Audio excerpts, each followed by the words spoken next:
Sebelum kita beranjak kepada pembahasan materi, perlu kita ketahui bahwa kematian merupakan hal yang tidak bisa dihindari oleh manusia.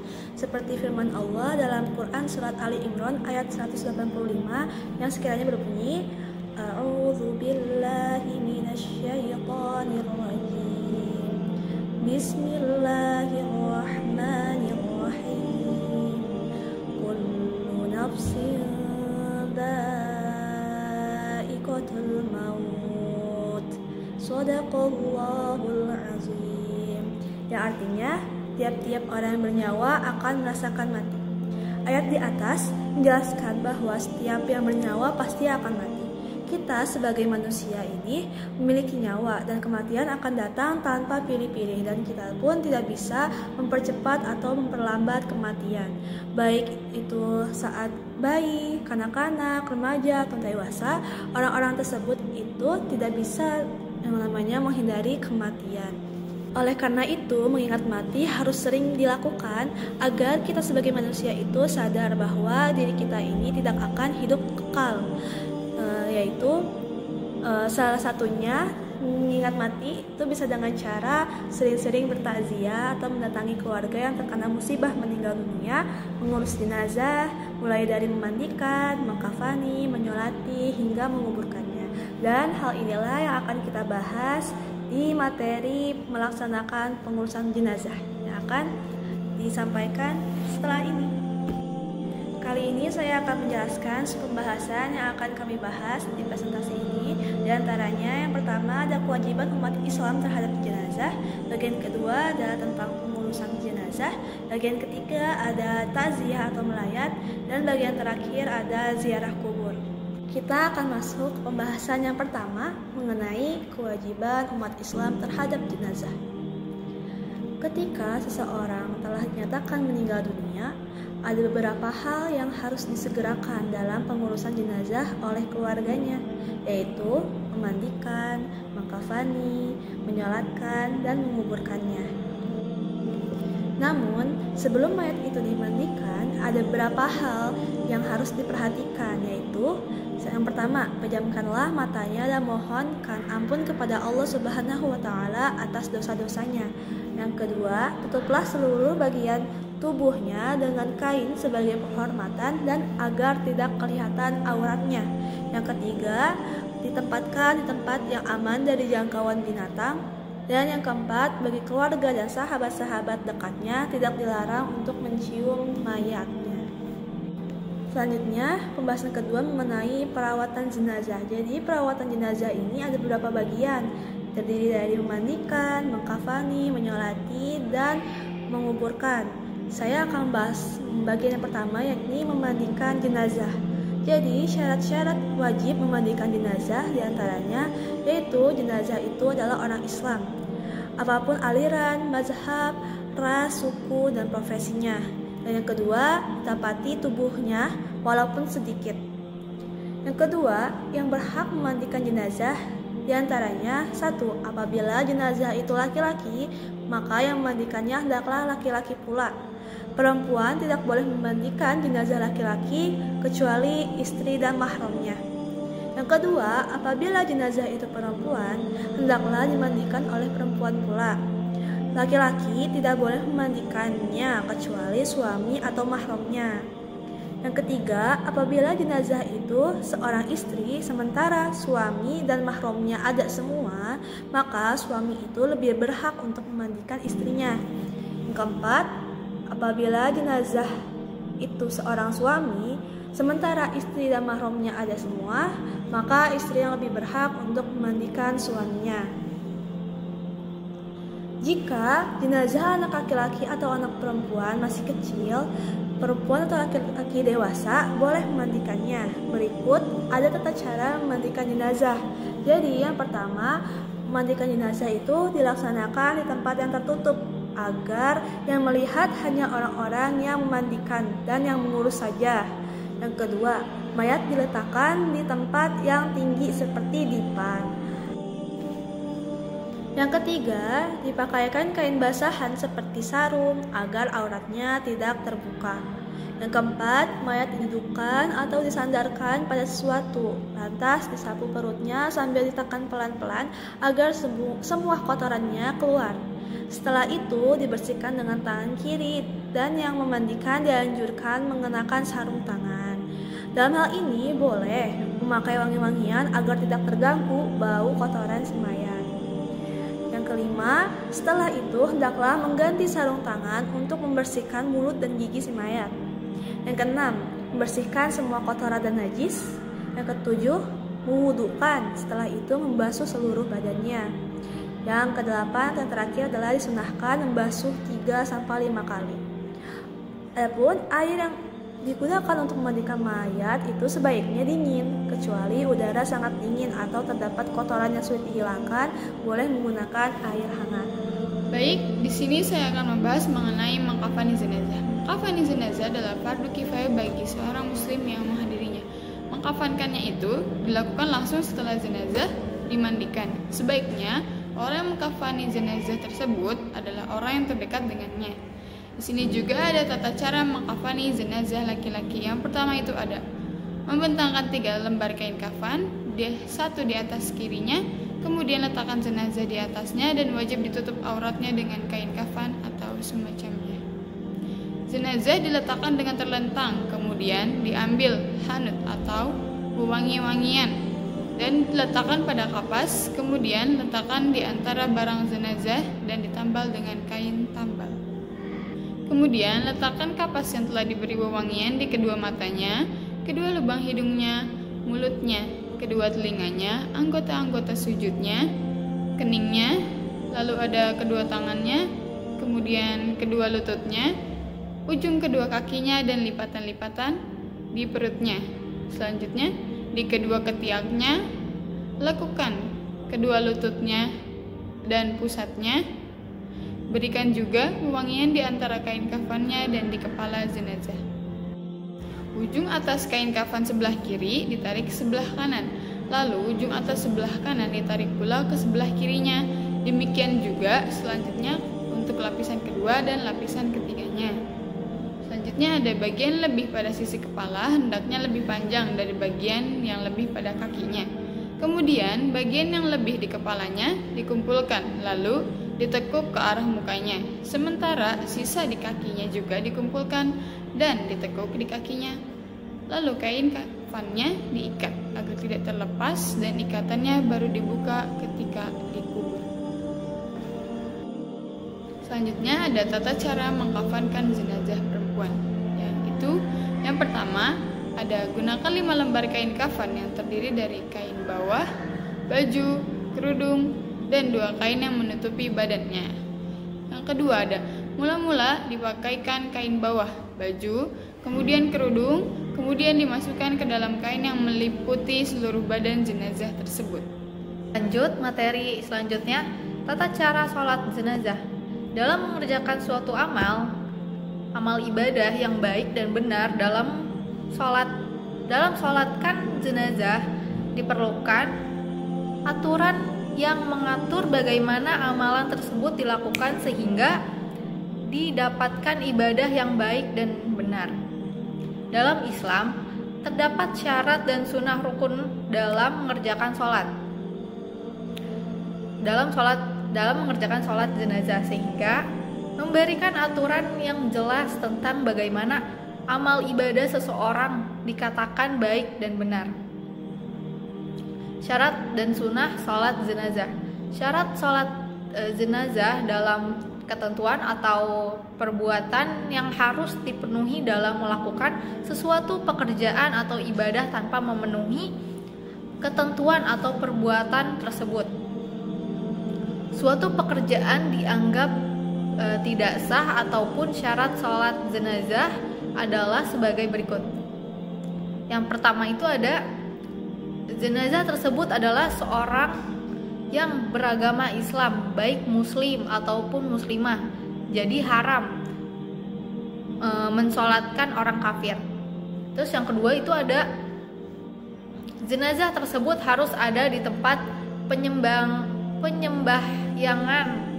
Jadi tidak boleh mensolatkan jenazah yang tidak ada di tempat sholat yang goib yang dilaksanakan Nabi SAW untuk Raja Najasyi dalam suatu kekhususan. Yang ketiga, jenazah telah disucikan, jadi tidak boleh mensolatkan jenazah sebelum dimandikan atau ditayamumkan berdasarkan pendapat semua mazhab. Yang keempat itu ada hendaknya jenazah diletakkan di depan imam. Ada yang kelima, ketika sholat jenazah itu tidak sedang dibawa dibawa di atas binatang atau digotong atau dipikul menurut Hanbaliyah. Pendapat itu ditentang oleh Maliklah. Menurutnya boleh mensolatkan jenazah yang sedang dibawa di atas kendaraan atau digotong atau dipikul. Yang keenam, hendaknya bukan mati syahid, yaitu siapa yang meninggalkan di medan perang. Ini adalah syarat menurut mayoritas ulama. Karena itu jenazah yang mati syahid tidak perlu dimandikan, dikafani, disolati dan dikuburkan dengan bajunya serta dicabut senjatanya. 4. Ada beberapa sunnah dalam sholat jenazah. Berikut adalah pendapat dari mazhab Maliki dan mazhab Hanbali. Rukun sholat jenazah. Rukun secara bahasa yaitu salah satu unsur yang dijadikan sandaran atas suatu perkara. Sholat jenazah mempunyai beberapa rukun yang wajib dilaksanakan rukun yang wajib dilaksanakan apabila salah satu rukun itu tertinggal. Sholat jenazah itu batal dan wajib diulang. Rukun sholat jenazah di bawah ini menurut para ulama yang sering dipekerjakan di Indonesia. Yang pertama itu ada berdiri sampai sholat jenazah itu sempurna. Melaksanakan sholat jenazah dengan duduk tanpa uzur tidak sah menurut ijma. Yang kedua, niat. Menurut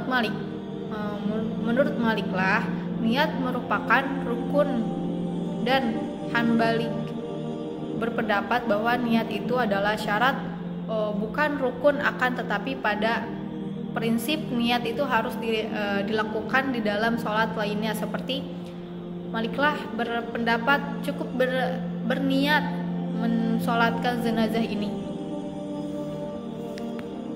Yang ketiga, takbir. Takbir 4 kali termasuk takbiratul ihram. Setiap takbir sama dan kedudukannya dengan 1 rakaat salat. Takbir itu merupakan rukun sholat jenazah secara ijma.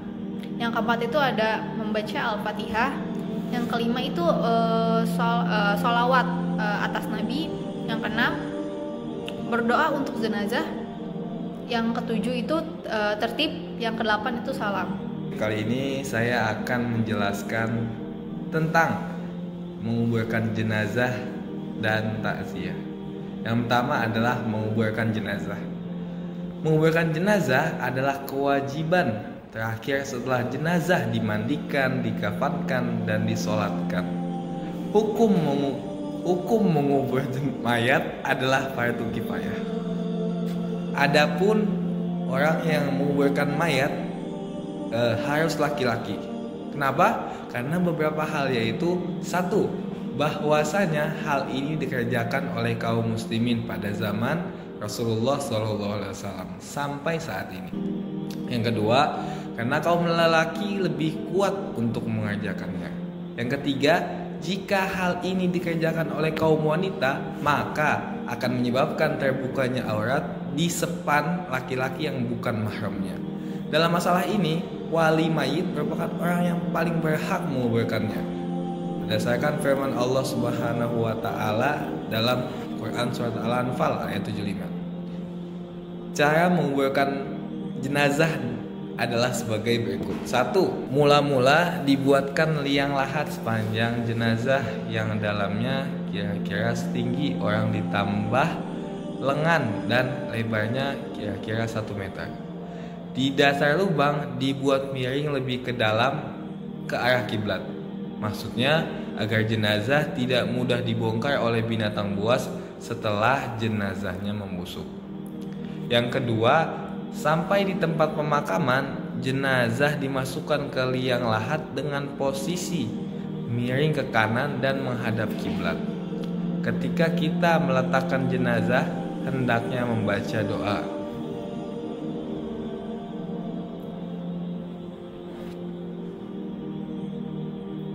Tiga, tali-tali pengikat kafan dilepaskan. Pipi kanan dan ujung kaki ditempelkan ke tanah. Selanjutnya, jenazah ditutup dengan papan kayu atau bambu dan di atasnya ditutup dengan tanah sampai galian liang kubur kembali rata. Tinggikan gundukan tanah kuburan dari permukaan tanah dan di atas kepala diberi tanda batu nisan. Ini dimaksudkan agar berbeda dari yang lain dan agar kuburannya dapat terjaga dan tidak dihinakan. Hal ini sesuai oleh hadis dari Jabir radhiyallahu anhu, sesungguhnya Nabi SAW menggali liang lahat dan menancapkan batu bata dan meninggikan kuburan sekedar 1 jengkal. Hadis riwayat Ibnu Hibban dan Al-Baihaqi dan dihasankan oleh Syekh Al-Albani. Baik, yang kelima adalah tanah kubur jenazah disiram air mawar dan air biasa. Hal ini sesuai dengan hadis bahwa sesungguhnya Nabi SAW telah menyiramkan kuburan putra beliau Ibrahim. Yang keenam, mendoakan dan memohonkan ampun jenazah. Hal ini sesuai dengan hadis Nabi SAW yang artinya apabila Nabi SAW selesai menguburkan jenazah, beliau berdiri di atasnya dan bersabda, mohonkanlah ampun untuk saudaramu dan mintakanlah untuknya supaya diberi ketabahan karena sesungguhnya ia sekarang ditanya. Yang ketujuh, sebelum meninggalkan kuburan disunnahkan mengambil tanah galian untuk dilontarkan di atas kuburan 3 kali. Kali yang pertama dengan membaca minha khalaqnakum, dari tanah kami diciptakan. Yang kedua, kali kedua dengan membaca wa minha nu'idukum, dan kepadanya kami dikembalikan. Dan kali ketiga dengan membaca wa minha nukhrijukum taratan ukhra, dan darinya kami dikeluarkan lagi. Kali ini kita membahas tentang takziah atau melayat. Takziah atau melayat adalah dengan maksud untuk menghibur atau memberi semangat dan untuk mengunjungi orang yang sedang tertimpa musibah atau kematian. Para muazziyin, orang laki-laki yang bertakziah, atau muazziyat, orang perempuan yang bertakziah, hendaknya memberikan dorongan kekuatan mental atau menasihati agar orang yang tertimpa musibah tetap sabar dan tabah menghadapi musibah ini. Umayyah radhiyallahu anhu mengatakan bahwa anak perempuan Rasulullah SAW menyuruh seseorang untuk memanggil dan memberi tahu bahwa anaknya dalam keadaan hampir mati. Lalu beliau bersabda, kembalilah engkau kepadanya, katakan bahwa segala yang diambil dan yang diberikan, bahkan apapun yang ada di hadapan kita, itu adalah kepunyaan Allah. Dialah yang menentukan ajalnya, maka suruhlah ia sabar dan tunduk kepada perintah. Hadis riwayat Bukhari Muslim. Kita masuk ke adab atau etika orang yang bertakziah, antara lain yang satu, yang pertama, menyampaikan doa untuk kebaikan dan ampunan terhadap orang yang meninggal serta kesabaran bagi orang yang ditinggal. Yang kedua, hindarilah pembicaraan yang menambah sedih keluarga yang ditimpa musibah. Yang keempat, usahakan turut menyolati mayat dan turut mengantarkan ke pemakaman sampai selesai penguburan. Yang kelima, membuatkan makanan bagi keluarga yang ditimpa musibah. Demikianlah diperintahkan Rasulullah SAW kepada keluarganya sewaktu keluarga Ja'far ditimpa kematian. Hadis riwayat 5 ahli hadis kecuali An-Nasa'i. Selanjutnya saya akan membahas ziarah kubur. Ziarah artinya berkunjungan, kubur artinya kuburan. Ziarah kuburan artinya berkunjungan ke kuburan dengan niat mendoakan orang yang sudah meninggal dan mengingatkan kematian. Pada zaman awal Islam, Rasulullah SAW melarang umat Islam untuk berziarah kubur karena dikhawatirkan akan melakukan sesuatu hal yang tidak baik, misalnya menangis di atas kuburan, bersedih, menerapi, bahkan yang lebih bahayanya adalah meminta sesuatu kepada si mayat yang ada di kuburan. Kemudian Rasulullah SAW menganjurkan berziarah kubur dengan tujuan untuk meningkatkan kematian dan mendoakan si mayat. Hal ini sangat baik karena dengan mengingat mati kita akan selalu berhati-hati dan memperbanyak amal soleh.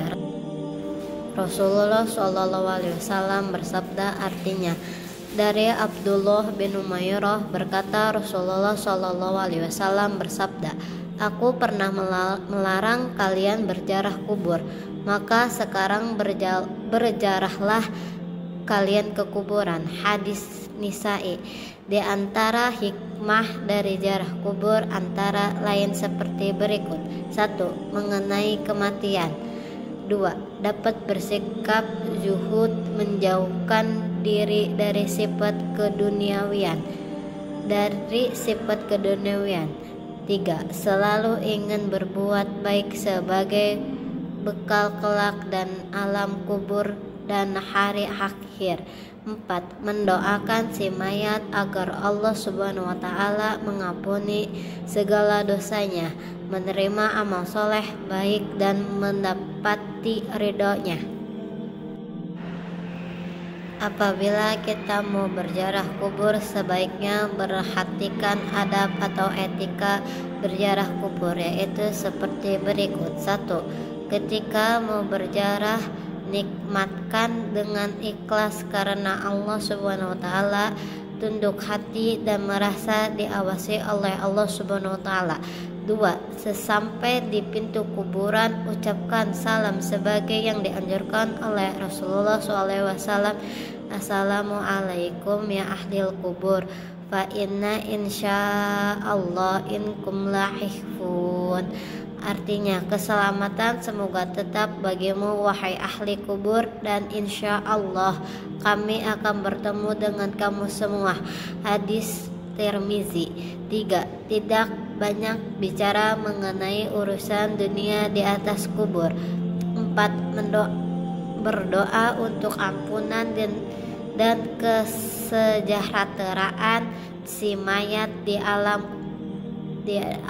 berzahrah dan akhirat kelak.